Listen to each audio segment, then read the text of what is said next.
Welcome to the Tilt and Shift Photography Business Podcast. I am your host, Bobby B, and I thank you for being here. I wanted to talk with you about something today that has been bothering me, and maybe it's been bothering you as well. And that is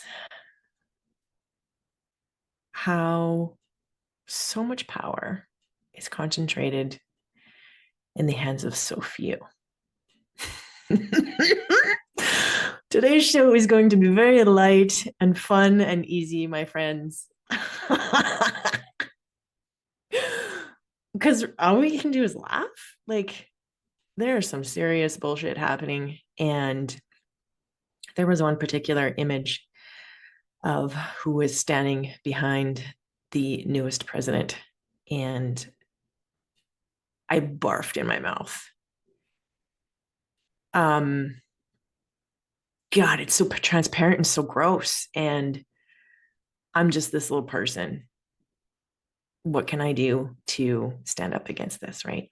Not only can we support, oh God, so many people are threatened right now. And as always, like, Christ, we have to support our trans brothers and sisters. We have to support our LGBTQ2IS people. We have to support immigrants. We have to support people of color. We have to support Black people. We have to support everything that they're standing up there against.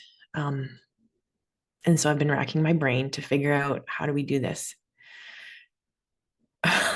This is so, it's seemingly so trivial, but this is where we give people our power, right? Where we don't think about how they take it. And it's so insidious. It's so built into what we're doing. And it just has casually swept over us, particularly in the last 10 years. And those of you who are in your 20s, you were just conditioned into this. Those of us who are in our 30s and 40s can remember a time where this shit wasn't as built into our psyches as it is now. So we have a slightly different perspective. And yeah, it's some bullshit. So my point of this talk today, or this monologue, or this shouting into the void coming at you into your earbuds or out of your car dash or wherever the hell you are, I have to divest from a lot of this shit because it's killing me.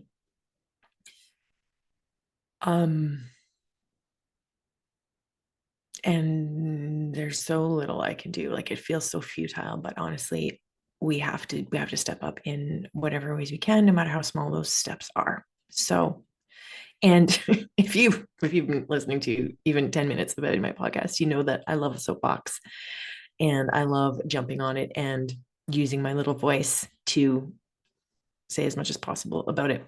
And that's what I'm doing today, because this is all I have. Like, this is all I can do. I have you who download this and listen along with me, and maybe you share a lot of my views. And so this is just a little rally cry for us.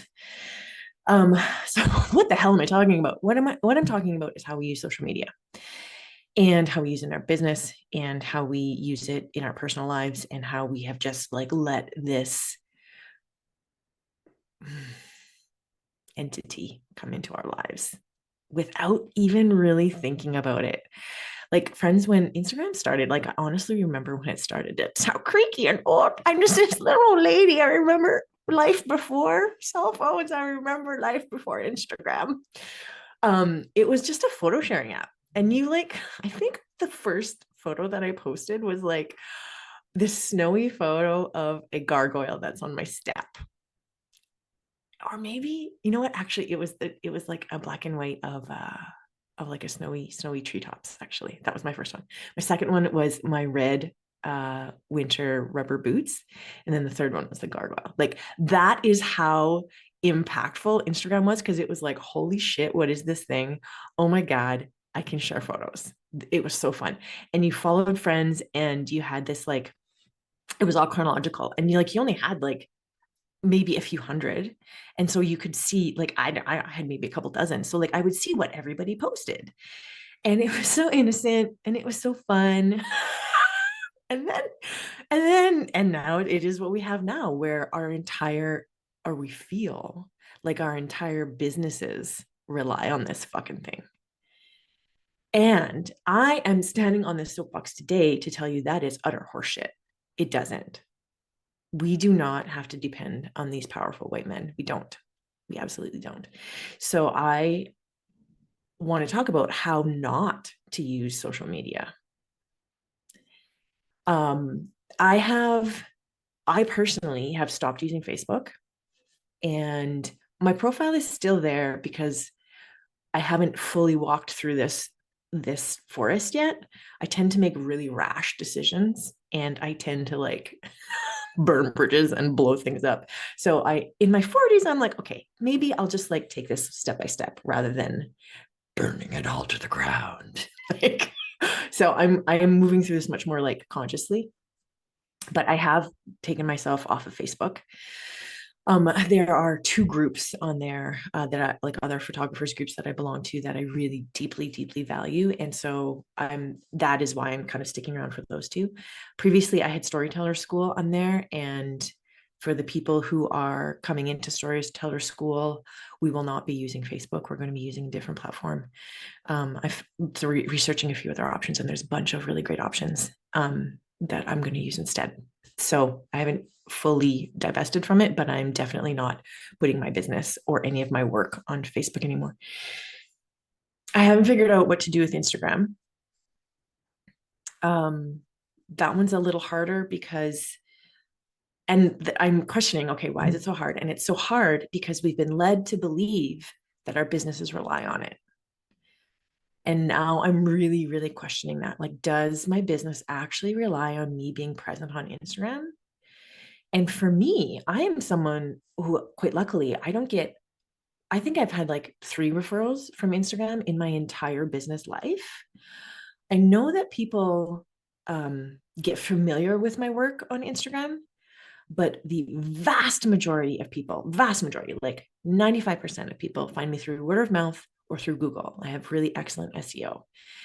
And this has sort of emboldened me to stand in confidence in how I teach SEO and how I work with SEO. So if that's something that is a mystery to you, we work on that in Storyteller School. So please join us. We start February 18th, and I can help you with that. Or if you want to jump on this rally cry with me and talk with me about how to divest from social media, at least these two platforms, at least from the Meta platforms, you can grab a time to chat with me, and I'm happy to like support you with that. I'll put the link to my calendar in the show notes so that you can just grab a time, and we can walk through some stuff that you're thinking about. And I'll, as always, like I'm a motivator. I empower people, and I will absolutely do that for you because this is really freaking important. So like I said, I haven't totally come off Instagram yet. I haven't posted anything. I think I posted a reel about Storyteller School recently. I've had people collaborate with me on posts, which feels good actually. Like I like that when people, like, rather than me posting like, let's kind of just do this together and not pay for it and all that those scams. Not that they're scams. I mean, they obviously work for a lot of people, but they've never worked for me. So I'm someone who can kind of more easily step back because they are not income generating areas for me.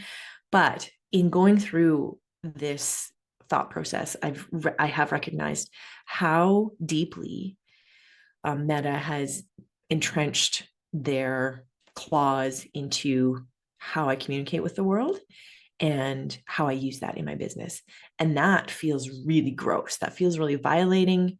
And I didn't even realize it was happening. Like you're a frog in a pot of water, and suddenly you're like, oh shit. Well, I mean, there's no sudden, like suddenly you're just dead because you boil in the water. I think that's how the metaphor goes. But I'm not going to die in this water, my friend. I would rather die on the hill that I have built and stick to that one. So I just used two metaphors there. I don't know if either of you, if you understood either of them, but die on the hill, there's that phrase, like, I'm going to die on this hill. And it's like, your like last stand, like I'm going down. Oh, another one is like, I'm going to go down with the ship. Um, sorry if you don't get any of those, but thank you if you do. But yeah, I'm dying on this hill. I'm going to figure out what's going to happen, what I'm going to do with Instagram. And I'm certainly sure shit not giving them any of my money, but just, oh my God, the amount of time that they take from us, my friends. Like, how many times do you look at your phone? Erica Mann sent out an email talking about how often we look at our phones. I think it's like 9 times an hour. That is bullshit. Like, I have other things to do. I know I spend a lot of time on Instagram, and I spend way less time on Meta than a lot of people that I know. Like, all of my notifications shut off. I do not look at my phone unless I want to. So that's maybe something constructive that you can pull from this podcast, is if you are feeling kind of enslaved to your phone or to Meta or any of that stuff, a really powerful thing to do is shut off your notifications. Shut them all off. The beautiful thing is that then you get the power to decide when you're going to pick up your phone, rather than responding to something that's like, hey, hey, hey, hey, hey, over here. Hey, hey, hey, look at me. Hey, hey, hey. You can be like, do I want to look at you right now? I don't. So I'm not going to. Or I have 15 minutes. I'm going to the bathroom. I'm going to look at my phone then, So shut your notifications off. Two, I'm going to turn this into actually some constructive stuff for you to work on. Two, actually have a look at your insights. Go into your Instagram settings, check out your insights. If you are not getting any sort of reach beyond your followers, and you're going to be gross, if you've never done this, it's really gross how few people you actually reach. I think mine is like 3% or something, which is higher than some people's. I think lots of people, it's like 0.5%. It's it's so disheartening, but it's also a really good reality check that, hey, this is not doing what you've been led to believe that it's doing, especially for your business. If you're someone who likes to just check out your friend stuff, amazing. You know what? That's what it's for. You're not losing anything there. You are connecting with people you love. But if you're hoping that Meta is helping you with your business and you haven't looked at your insights, shut this podcast off and go look right now, because you will be disappointed. Three, do an actual audit. Do an audit. How much of your business actually comes from those two platforms? And then do a time audit to see how much time you spend on your business for your business on those platforms. And what's your return on investment? The amount of time that you put in, how much return are you getting on that? How much actual interest are you getting on your work? Now there's this nebulous idea that if you're not on, it's FOMO, right? If you're not on there, what am I missing? Like, if I don't do it, then I'm definitely not getting anything. Whereas if I stay on it, if I keep playing this game, then maybe something will happen. And my friend, that's how they get us. That is how they get us, is FOMO. If I'm not there, then I'm definitely going to miss something. So that is a question you need to ask yourself. Are you here because of FOMO? Do you want to be manipulated like that? And maybe you do. Maybe you're someone that is like, yeah, I got to be in the room. Cool. Just be intentional about it. When I got intentional about it, I was like, no fucking way. This is not cool for me. But if you get intentional about it and you're like, yeah, I'm okay with it. I get a lot out of this. I enjoy doing this. I enjoy seeing other people's platforms that I wouldn't otherwise see. That is something that is really great about social media. You can lift up voices that otherwise wouldn't have them. As much as they try to bury them, you can actively seek them out. They are still there. So that is the argument for staying. And that is another reason why I'm like, ugh, there's lots of activists and really important people that I follow that I do want to hear what they're saying. So I think what I'm going to do, my point here is I'm encouraging you to be really intentional Why do you use Meta? Are you okay with what they're doing? And is it beneficial for you? And a way to do that is to do those couple of audits that I talked about. And hopefully that will give you some clarity. If this has never crossed your mind, maybe it's giving you something to chew on. So I encourage you to put some thought into this. And as always, for all of my students, in all of my work, my call from the rooftops is for us to be intentional, to actually like make choices because we know we're making them, not because someone else is making them for us. All right. So before you go, I just want to put this little bug in your ear. If you get anything out of these podcasts, can you take a second to just go quickly rate the podcast? That is a way that people can find this easier. If there's it's kind of like getting a review on Google. It boosts your rate. It boosts your presence on the World Wide Web. So if you can go do a little quick review for me, that would be friggin' great. Thank you. And I've got a little word coming up about Storyteller School. I mentioned it a couple times. We get started February 18th. It's my group mentorship, but I'll let the ad do the talking. And I will see you in the next episode. Coming in early February is my group mentorship program, Storyteller's School 2025. I am looking for 6 enthusiastic, documentary interested photographers. You don't have to be a documentary photographer. You just have to be interested in including some of those skills in your arsenal.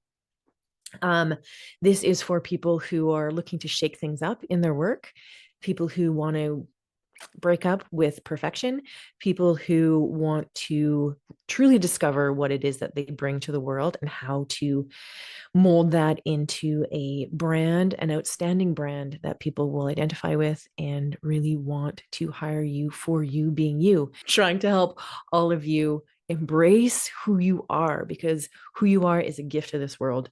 You are the way you are because somebody needs you.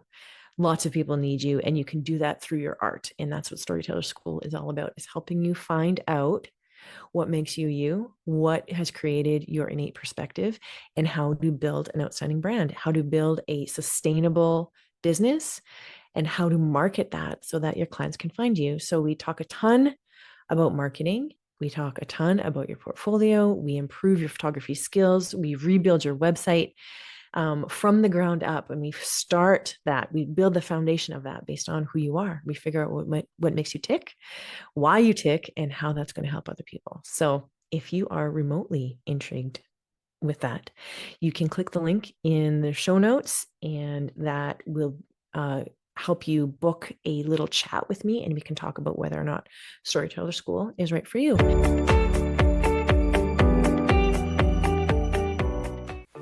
You've been listening to the Tilt and Shift Photography Business Podcast. I hope this conversation or these coaching tips have brought you a little tilt, maybe a little shift in your mindset, in how you look at your business, in how you think about your art, and how you show up in your life. Thank you for being here today, and we will talk at our next episode.